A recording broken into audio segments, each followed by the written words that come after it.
Let me give you, let's go to the end here. It will be, as it's usual with me, I'm sorry if I offend some of you, an absolutely scatological, obscene end point, but I cannot resist repeating an old story that I often use. If you had the fortune of misfortune to travel around Europe, maybe you noticed how, in what different way, now comes the dangerous point, toilets are structured in Europe. You have the French toilets where the hole where excrement disappears is in the back. So the idea is it drops, falls directly into it, it goes away as soon as possible. Then you have English or yours, Anglo-Saxon, where it floats in water.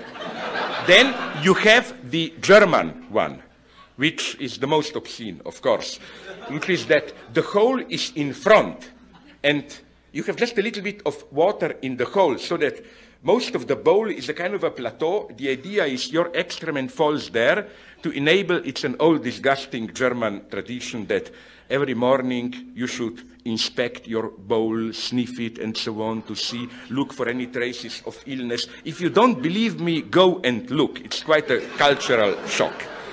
Now, I asked myself, why this? What's the point? I read books. There are 2 books on the market, so you can check it, on architect, very obscene books, on you have scientific studies, in what angle shit falls down.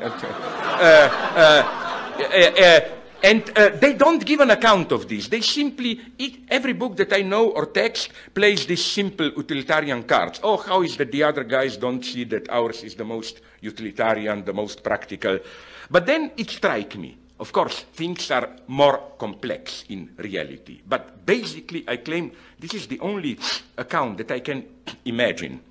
Do you know that, if you know a little bit of the history of European thought, around the time of Hegel, it was popular to claim that, to assert the notion of so-called European Trinity.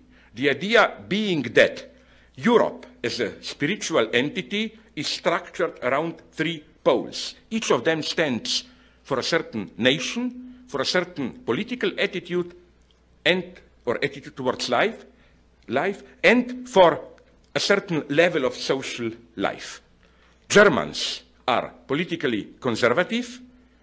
The level of life is poetry, thinking, contemplation. French, politics, level of life, domain of life, politically leftist revolutionary. English, economy as a sphere of life, and moderate liberalism as... then it did strike me, but that's it. The French approach this radical politics. It falls in, liquidated, disappear. It's like guillotine, no? Like it should disappear. Anglo-Saxon, pragmatic. Let it flow there. We will solve the problem.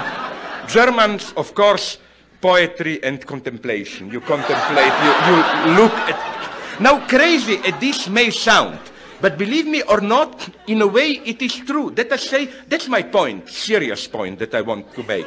Are you aware how... It's easy to say, oh, no ideology and so on. My God, you go to the toilet and you sit on ideology, how should I put it? That is to say, even such the lowest of the lowest vulgar everyday object cannot be accounted for in direct utilitarian terms. It is structured like this because it's the most appropriate, but embodies certain very fundamental attitudes towards what is one of the big problems of life. What to do with this embarrassing excrement that comes out of our body. And this is not a secondary point. Every good anthropologist will tell you that one of the signs that you are dealing with humans, no longer with apes or animals, is that you have this embarrassment what to do with shit, basically. No? How to... It must disappear. It's the whole problem of... I mean, we are immediately in the deepest metaphysics. I'm quite serious.